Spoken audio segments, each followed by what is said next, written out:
Hi there. For those who don't know me, my name's Tanya Magdalene and I'm from the Academy of Ancient Magic. In this lovely simple video, I'm going to show you how you can really easily make your own candles at home, whether that's for gifts for friends and family or whether that's for yourself. So this is a really quick, easy method. It's part of the Accredited Candler Level 1 candle making course that you can take on our website. It's an online course and it costs you, like all our other courses, only $10. In this easy video, I'm going to show you how to make glitter candles. Now, glitter candles, because I'm a girl, I love glitter candles. If you don't want to put glitter in to make a glitter candle, don't worry, you don't have to. But I love glitter, so I'll show you the option as we go through the video. Okay, so the equipment that you'll need to make your candle is first of all a suitable container to put the candle in to burn. Now this specific one is designed specifically for candles to burn in it, and it has a lid. You will also need a jug or a container that you can melt your wax in. Now this glass jar has measurements up the side, which I use if I'm measuring quantities, and it has a lovely handle which means that I can hook it over the side of my melting pot when I'm melting my wax. I am going to use a double boiler technique for this, and that basically means I'm going to stand that jug in a pot of boiling hot water. Now it's got enough water in so that the base of the jug doesn't actually touch the base of the pot. It's going to float in that water without the bottom actually touching the bottom. Next, you're going to need some wick posts. Now there's two sorts of wick posts. Well, there's more, but I'm just going to show you how to use two of them today. One is the wooden type and one is the cotton type. Now the wooden wicks come with a little clip that clips them very cleverly to the bottom of the candle holder. So it clips in there, stands in there, and then you put it inside the bottom of your pot that you're going to use for your candle, and it will literally just stay in there and you won't remove it once you've put the wax in. You'll just leave it in there like that, but you can reuse the clip when you've finished. Next, you will of course need your soya wax. Now this soya wax is eco-produced and it is a beautiful clean burn and it has non-toxic elements in it, and I always use wax. Now my next thing I'm going to use is a thermostat gun, and that's going to take the temperature of the wax for me because I need to make sure it's reached its ultimate melting temperature. So this is a laser thermometer.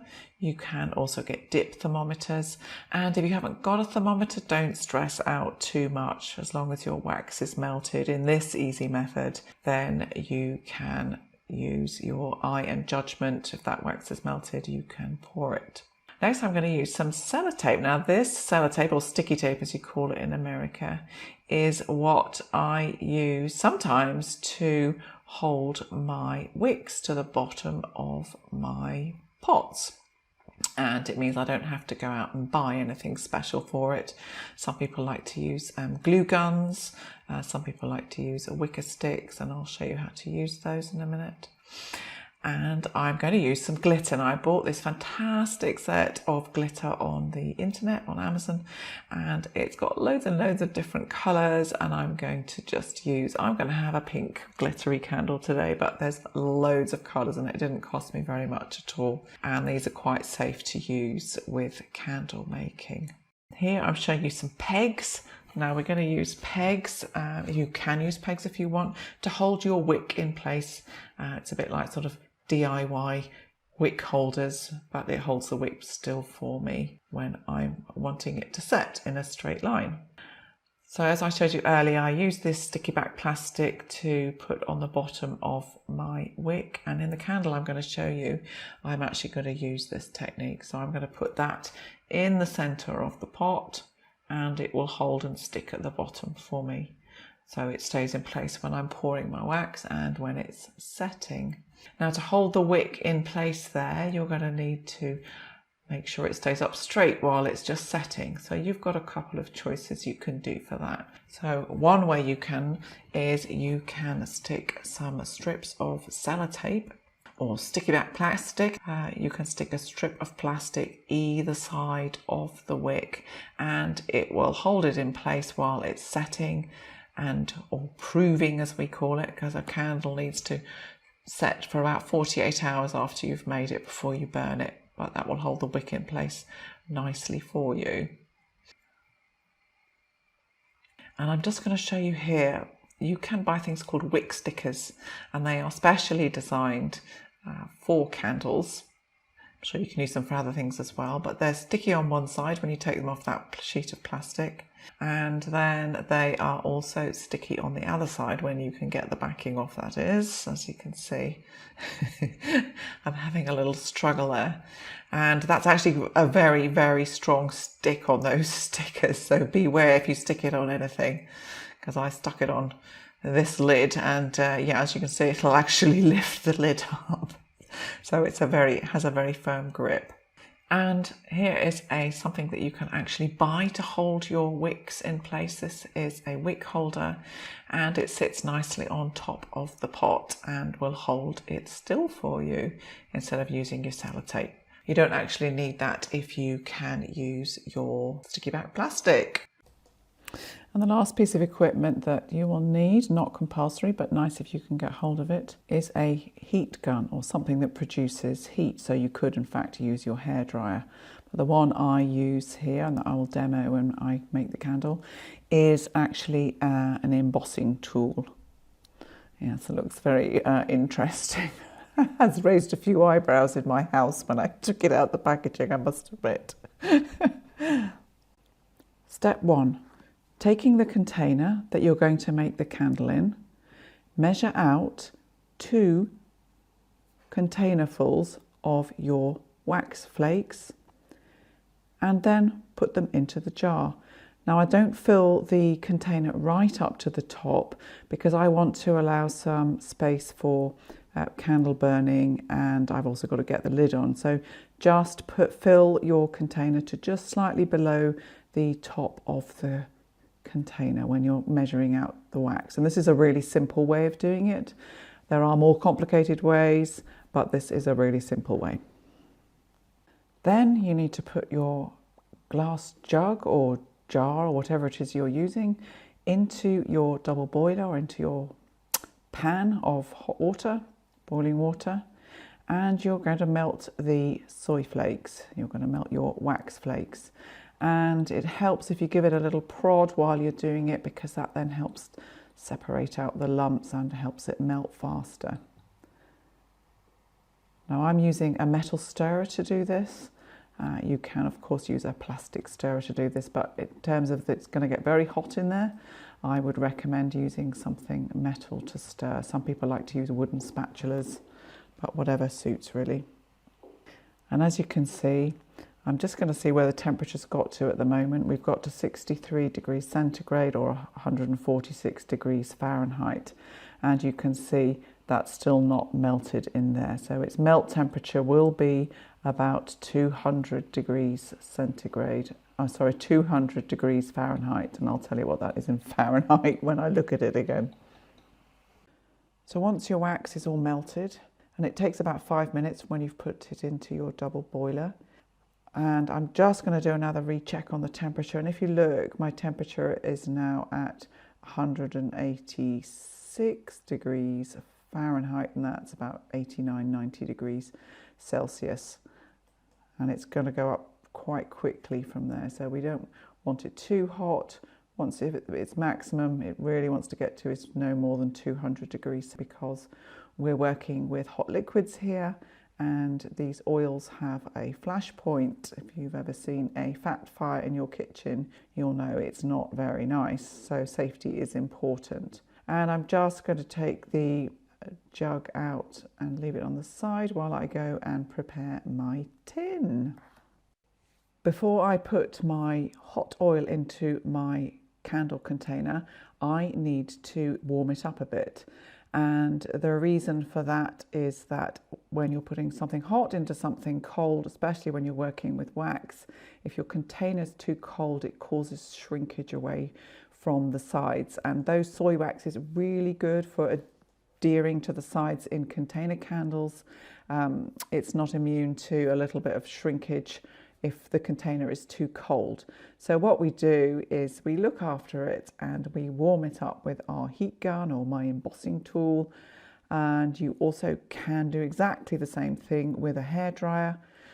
Personally, I like to use the embossing tool here because it is got a smaller nozzle than my hairdryer, and I can be more specific with where I want to direct heat.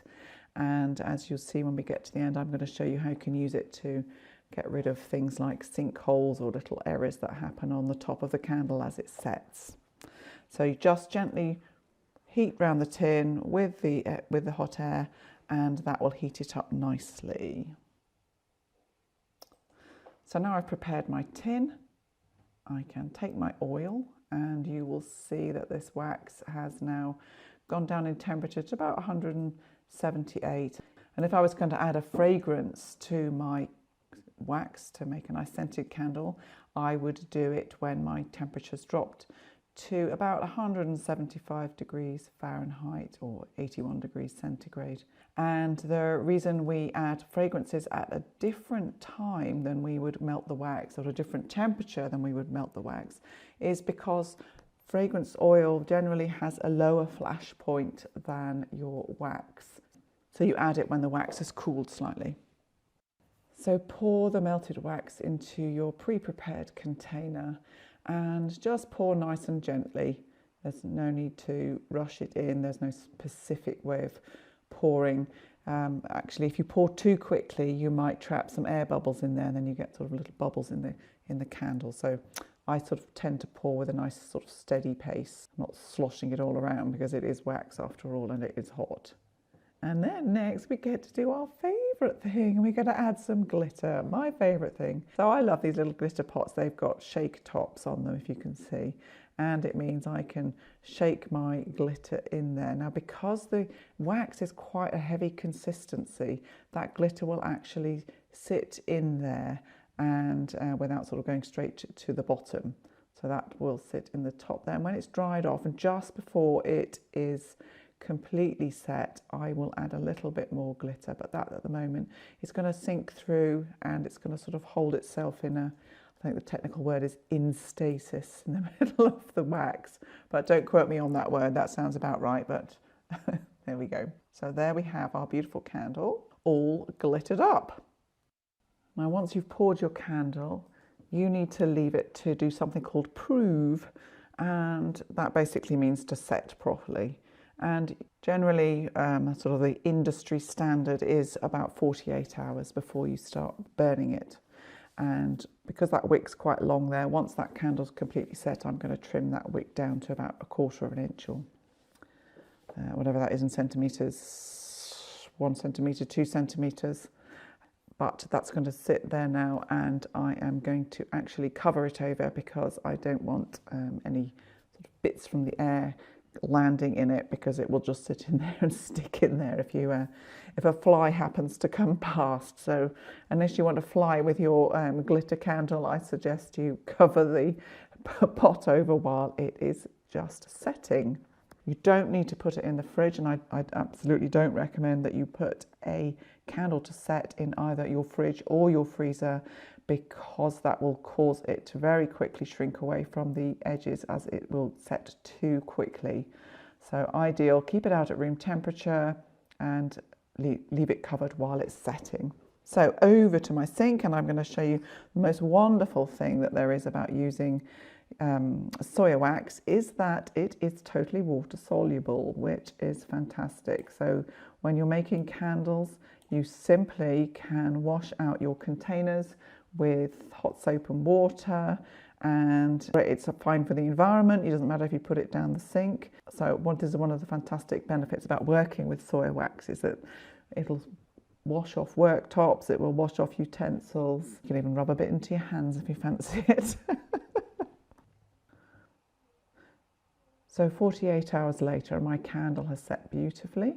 Now then, I am going to show you what happens if you've got a fault at the top of your candle. Now, if you can see my candle here, I actually tipped it when it was setting, and so it's a bit uneven at the top there. So it's really, really easy. And this is where your heat gun comes into its own, because it's going to do a little bit of a repair job for you.